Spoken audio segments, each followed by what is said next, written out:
ಜಾತಿ ಧರ್ಮದ ಹೆಸರಲ್ಲಿ ರಾಜಕೀಯ ದೊಬ್ಬರಾಟ ಆಡ್ತಿರೋ ರಾಜಕೀಯ ವ್ಯಕ್ತಿಗಳಿಗೆ ಧಿಕ್ಕಾರ ಧಿಕ್ಕಾರ ಧಿಕ್ಕಾರ. ನಮಸ್ಕಾರ, ನನ್ನ ಹೆಸರು ಮನೋಹರ್ ಆರ್ ಮನು ಅಂತ. ಇಲ್ಲೊಂದು ಸೂಕ್ಷ್ಮತೆಯಿಂದ ಅರ್ಥ ಮಾಡ್ಕೊಳ್ಳಿ, ನಾನು ಯಾವುದೇ ರೀತಿಯ ಜಾತಿ ಧರ್ಮದ ವಿರೋಧಿ ಅಲ್ಲ. ಮೊನ್ನೆ ಸಿದ್ದರಾಮಯ್ಯ ಒಂದು ಅನೌನ್ಸ್ಮೆಂಟ್ ಮಾಡ್ತಾರೆ, SC ST ಅನ್ನೋ ವಿದ್ಯಾರ್ಥಿಗಳಿಗೆ ಉಚಿತವಾಗಿ ಬಸ್ ಪಾಸ್ ವಿತರಣೆ ಮಾಡಕ್ಕೆ ಅನೌನ್ಸ್ಮೆಂಟ್ ಮಾಡ್ತಾರೆ. ಆದ್ರೆ ಬೇರೆ ಯಾವುದೇ ರೀತಿ ಜಾತಿನಲ್ಲಿ ನಿಮಗೆ ಬಡ ವಿದ್ಯಾರ್ಥಿಗಳು ಕಾಣಲೇ ಇಲ್ವಾ ಸ್ವಾಮಿ? ಎಲ್ಲಾ ಜಾತಿನಲ್ಲೂ ಕೂಡ ಬಡ ವಿದ್ಯಾರ್ಥಿಗಳಿದ್ದಾರೆ. ಸರ್ವರಿಗೂ ಸಮಪಾಲು ಅಂತ ಅಧಿಕಾರಕ್ಕೆ ಬರ್ತೀರಾ, ಆದ್ರೆ ನೀವು ಮಾಡ್ತಾ ಇರೋದು ಏನ್ ಸ್ವಾಮಿ? ಎಲ್ಲಾ ಜಾತಿಯ ಬಡ ವಿದ್ಯಾರ್ಥಿಗಳಿಗೆ ಉಚಿತವಾಗಿ ಬಸ್ ಪಾಸ್ ಕೊಟ್ರಾ? ಎಲ್ಲಾ ಜಾತಿಯ ಬಡ ವಿದ್ಯಾರ್ಥಿಗಳಿಗೆ ಫ್ರೀ ಎಜುಕೇಶನ್ ಕೊಡ್ತಾ ಇದ್ದೀರಾ?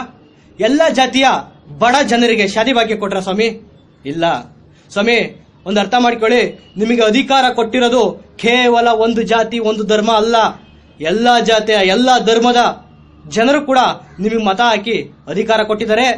ನಿಮ್ಮ ಕೆಲಸ ಕೇವಲ ಒಂದು ಜಾತಿ ಒಂದು ಧರ್ಮದ ಏಳಿಗೆ ಉದ್ಧಾರಕ್ಕಲ್ಲ, ಎಲ್ಲಾ ಜಾತಿ ಎಲ್ಲಾ ಧರ್ಮನ ಸಮಾನವಾಗಿ ಉದ್ಧಾರ ಮಾಡ್ಲಿ ಅಂತ ನಿಮ್ಗೆ ಅಧಿಕಾರ ಕೊಟ್ಟಿಸಿರೋದು. ಸ್ವಾಮಿ, 1950ರಲ್ಲಿ ಡಾಕ್ಟರ್ BR ಅಂಬೇಡ್ಕರ್ ಅವರು ಜಾತಿ ಧರ್ಮದ ರಿಸರ್ವೇಶನ್ ಅನ್ನ ಕಾಯ್ದೆ ತರ್ತಾರೆ. ಆದರೆ ಅದು ಕೇವಲ 10 ವರ್ಷಗಳಿಗೆ ಮಾತ್ರ. ಆದ್ರೆ ನೀವು ರಾಜಕೀಯ ದೊಂಬರಾಟಕ್ಕೆ ನಿಮ್ಮ ರಾಜಕೀಯ ಬೇಳೆ ಬೇಯಿಸ್ಕೊಳ್ಳೋಕೋಸ್ಕರ 67 ವರ್ಷ ಕಂಟಿನ್ಯೂ ಮಾಡ್ತೀರಾ. ಸ್ವಾಮಿ, ಜಾತಿ ಅನ್ನೋ ರಿಸರ್ವೇಶನ್ ಇವತ್ತು ಯಾವ ರೀತಿ ಮಾರ್ಕವಾಗಿದೆ ಅಂದ್ರೆ, ಒಂದು ಜನಾಂಗದ ವ್ಯಕ್ತಿ ಜಾತಿ ಅನ್ನೋ ರಿಸರ್ವೇಶನ್ ನಲ್ಲಿ ಗೌರ್ಮೆಂಟ್ ಜಾಬ್ ತಂತಾನೆ, ಅವನು ಆರ್ಥಿಕವಾಗಿ ಸದೃಢ ಆಗ್ತಾ ಹೋಗ್ತಾನೆ. ಹಾಗೆ ಅವನ ಮಗನಿಗೂ ಕೂಡ ಜಾತಿ ರಿಸರ್ವೇಶನ್ ಕೋಟಾ ಸಿಗುತ್ತೆ. ಹಾಗೆ ಅವನ ಮೊಮ್ಮಗನಿಗೂ ಕೂಡ ಜಾತಿ ಅನ್ನೋ ರಿಸರ್ವೇಶನ್ ಸಿಗುತ್ತೆ. ಆದ್ರೆ ಇನ್ನೊಂದು ಪಂಗಡ ಇರೋ ಬಡ ಜನರಿಗೆ ಯಾವುದೇ ರೀತಿ ರಿಸರ್ವೇಶನ್ ಸಿಗಲ್ಲ. ಆದ್ರೆ ಅದು ಏನು ಎಂಟೈರ್ ಫ್ಯಾಮಿಲಿ ಆರ್ಥಿಕವಾಗಿ ಹಿನ್ನಡಿತಾ ಹೋಗ್ತಾನೆ. ನಿಮ್ಮಂತಹ ರಾಜಕೀಯ ವ್ಯಕ್ತಿಗಳಿಗೆ ನಾನು ಹೇಳೋದಿಷ್ಟೇ, ಸೆಂಟ್ರಲ್ ಗೌರ್ಮೆಂಟ್ ಆಗಿರ್ಬೋದು, ಸ್ಟೇಟ್ ಗೌರ್ಮೆಂಟ್ ಆಗಿರ್ಬೋದು, ನಿಮಗೆ ಪ್ರಾಮಾಣಿಕವಾಗಿ ಅಧಿಕಾರನೇ ಮಾಡ್ತಿದ್ರೆ, ನಿಮಗೆ ತಾಕತ್ತೇ ಇದ್ರೆ ಜಾತಿ ಅನ್ನೋ ರಿಸರ್ವೇಶನ್ ಕ್ಯಾನ್ಸಲ್ ಮಾಡಿ ಆದಾಯದ ಮೇಲೆ ರಿಸರ್ವೇಶನ್ ಕೊಡಿ ಸ್ವಾಮಿ. ಆಗ ಎಲ್ಲಾ ಜಾತಿಯ ಬಡವರಿಗೂ ಸಮಾನವಾಗಿ ಸೌಲಭ್ಯಗಳು ದೊರೀತವೆ. ನಮಗೆ ಸ್ವತಂತ್ರ ಬಂದು 70 ವರ್ಷ ಆಯ್ತು ಸ್ವಾಮಿ.